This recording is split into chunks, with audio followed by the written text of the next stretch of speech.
Mama. Maya Benjamin stood at her mother's funeral Oh, in the God, rain, Mama. with nothing but a I crumpled don't know what I'm program gonna do and a grief without so you. heavy it felt like drowning, watching the strongest woman she ever knew get lowered into the ground.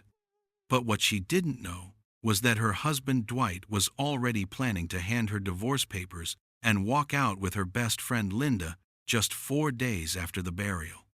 Maya, a quiet high school English teacher who'd spent 2 years caring for her dying mother while her marriage slowly rotted, believed she'd lost everything when Dwight coldly admitted his affair and Linda stopped pretending to be loyal, completely unaware that Barbara had secretly built a $17 million fortune and left every single cent to the daughter she raised to survive betrayal.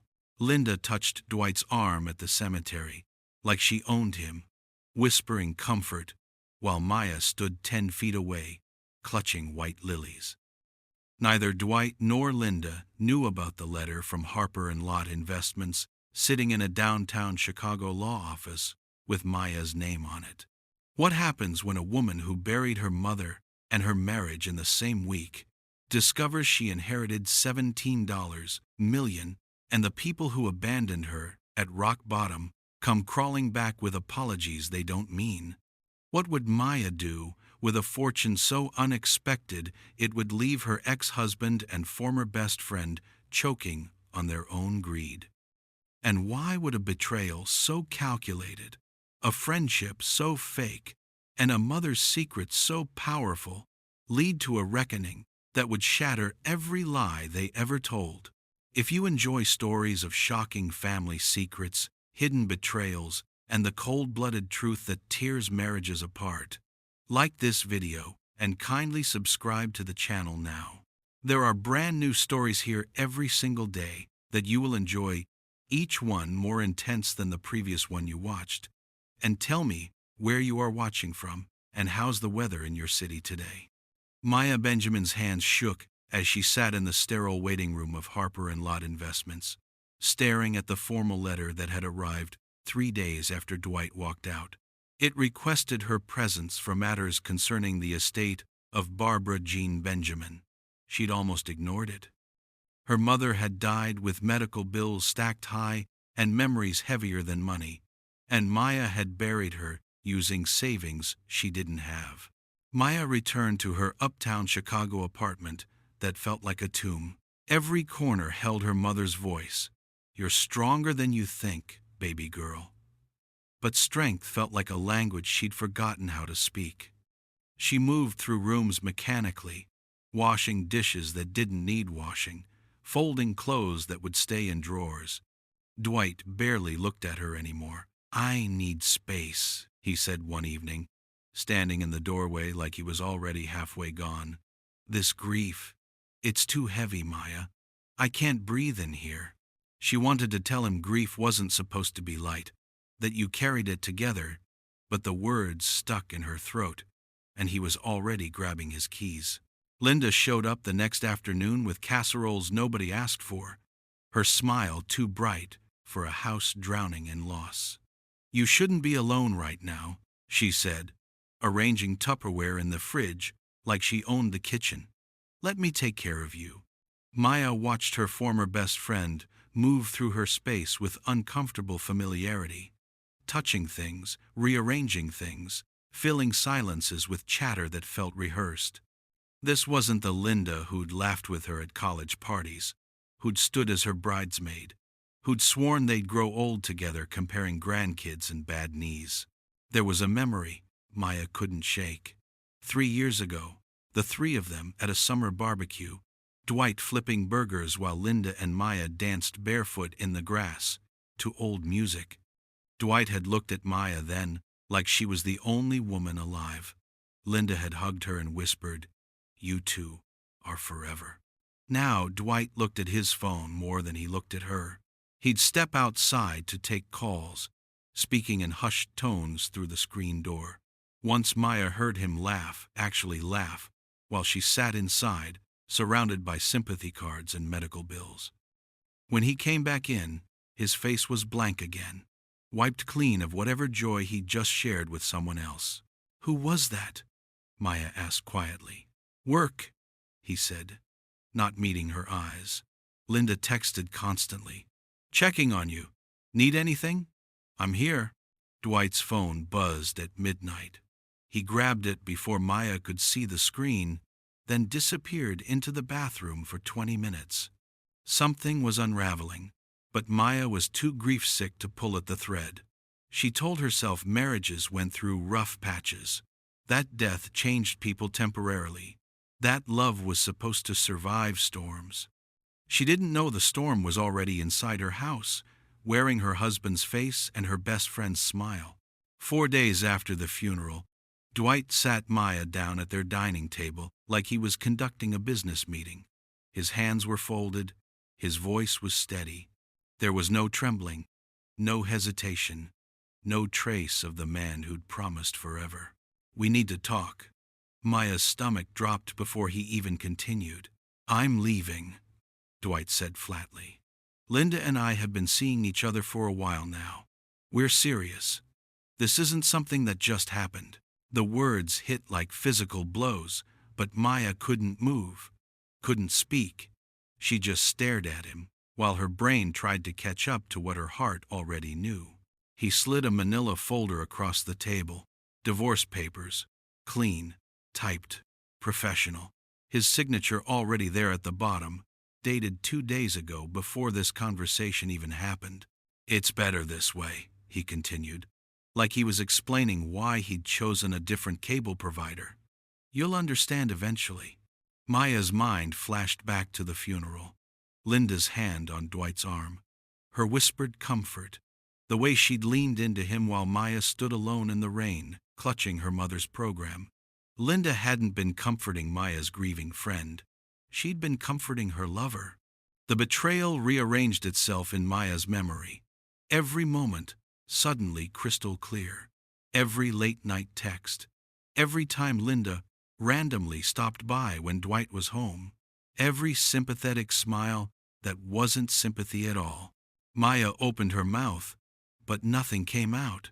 No scream, no tears. Just a silence so complete it felt like drowning. Dwight mistook her silence for acceptance.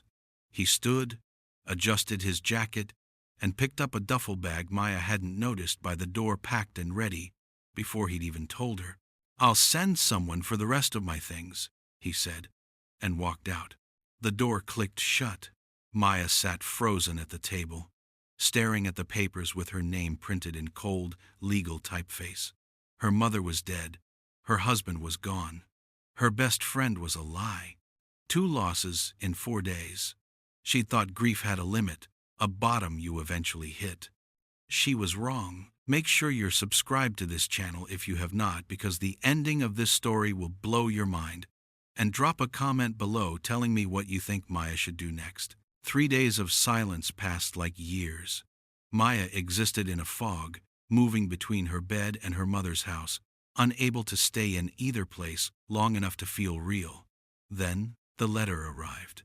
The envelope was cream-colored, expensive, with embossed lettering. Harper and Lot Investments. Maya's first thought was debt. Medical bills her mother had hidden. Something final and crushing to match everything else. She almost threw it away. Instead, she opened it. The letter was formal, urgent, requesting her presence for matters concerning the estate of Barbara Jean Benjamin. Maya laughed bitterly. Estate. Her mother had died with nothing but memories and maxed-out credit cards. Still, she went, mostly because she had nowhere else to be. The office was sleek, all glass and polished wood, the kind of place that made Maya feel small in her clearance rack dress. A receptionist led her to a conference room where a woman in her 60s waited, elegant, composed, with kind eyes that softened when Maya entered. Miss Benjamin, the woman said gently, I'm Charlotte Harper. Please, sit. Maya sat, gripping her purse like a lifeline. Charlotte slid a folder across the table. Your mother left very specific instructions. She wanted you to know that everything she built was for you." "My mother didn't have anything to leave," Maya whispered. "She had $17 million. The room tilted. Maya's ears rang. That's not possible. My mother was a school administrator. We could barely afford her medications." "Your mother was also a brilliant investor," Charlotte explained. "She started small, decades ago, made smart choices, partnered quietly in ventures most people never knew about. Commercial properties, tech startups, wellness companies. She built an empire in silence." Maya shook her head, unable to process numbers that big, a truth that impossible. "She didn't want your life influenced by money before you were ready," Charlotte continued. "She wanted you to know who truly loved you, for you. Dwight, Linda." "She knew," Maya breathed.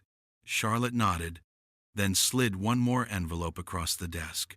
Barbara's handwriting on the front. "Read this when you're alone," Charlotte said softly. "Your mother wanted you to hear her voice one last time." Maya took the letter with trembling hands, her mother's final words waiting inside. Maya sat on her mother's bed that night, the envelope heavy in her hands. The room still smelled like Barbara lavender and old books.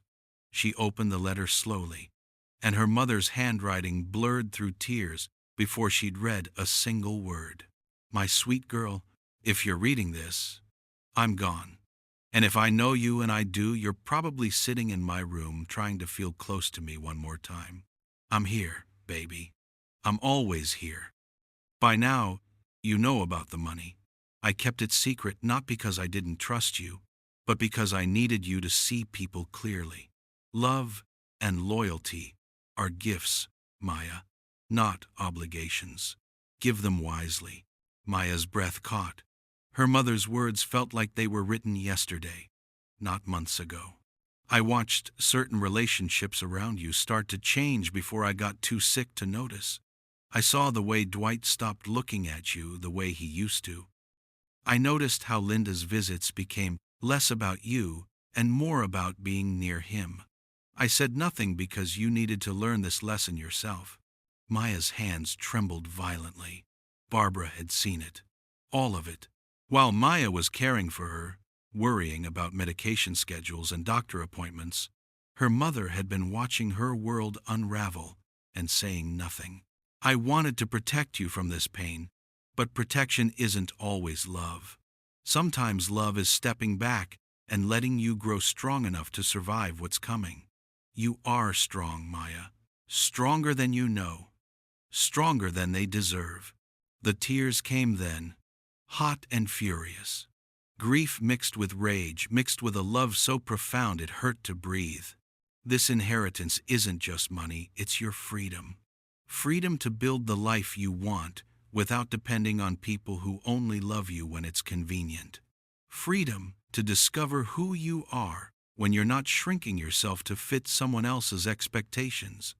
Don't let bitterness consume you. Let it refine you. I loved you more than anything in this world. I still do. And wherever I am, I'm watching you become the woman I always knew you'd be. Love forever, Mom." Maya pressed the letter to her chest and sobbed for her mother, for her marriage, for the friendship that was a lie, for the years she'd wasted on people who'd never truly seen her. But underneath the grief, something else bloomed, something fierce and unbreakable. "You knew," Maya whispered to the empty room, to her mother's memory, to the woman who'd loved her enough to let her fall so she could learn to fly. "You knew everything." And Barbara had given her the tools to survive it all. If you're enjoying this story, hit that like button and let me know in the comments what you would have done in Barbara's situation. The article appeared in the local newspaper 3 weeks later, remembering Barbara Benjamin, educator, philanthropist, silent investor. It detailed her decades of service, her quiet, charitable contributions, her remarkable financial acumen that had benefited numerous community programs. It didn't mention the full amount. Maya had made sure of that, but it mentioned enough. Her phone rang within hours. Maya? Dwight's voice was careful, almost tender. I just saw the article about your mom. I had no idea I mean, I didn't know she'd been so successful. Are you okay? I feel like we ended things wrong. Can we talk? Maya stared at her phone. His sudden concern so transparent it was almost laughable. He hadn't called to check on her in weeks. Not once. But an article that hinted at money? Suddenly, he cared. She hung up without saying a word. Linda texted next. Saw the piece about your mom. She was so amazing. I miss her. I miss you. I know things are weird, but maybe we could get coffee? I think we should stay friends. You meant too much to me to just disappear. Friends. The word felt obscene. Maya deleted the message without responding. Over the following days, people Maya barely knew suddenly remembered they'd been close to Barbara. Old acquaintances reached out with condolences that felt like auditions. Even friends she'd thought were genuine started treating her differently, speaking more carefully, asking probing questions disguised as concern. Are you doing okay financially? One friend asked during coffee. I mean, with all your mom's medical bills? Maya smiled blandly. I'm managing. She told no one about the inheritance. Exactly as Barbara had wanted. Dwight called again. Then again, each voicemail progressively more insistent. Maya, come on. We should at least talk about everything. I made mistakes. Maybe we moved too fast. I just want to make sure you're okay. The fourth time he called, Maya blocked his number. Linda tried a different approach, showing up at Maya's school, waiting by her car with that practiced, sympathetic expression. I know you're hurting, but shutting people out isn't healthy. Let me be here for you. You were never here for me, Maya said quietly, unlocking her car. You were here for what being near me could give you. She drove away, leaving Linda standing in the parking lot, her mask finally slipping into something uglier. 3 months passed. Maya had learned to breathe again, to wake up without immediately drowning in grief. She'd started teaching with renewed purpose, her students becoming the light she'd lost everywhere else. Then Charlotte called. There's something else your mother left, she said gently. A video. She recorded it 2 weeks before she passed.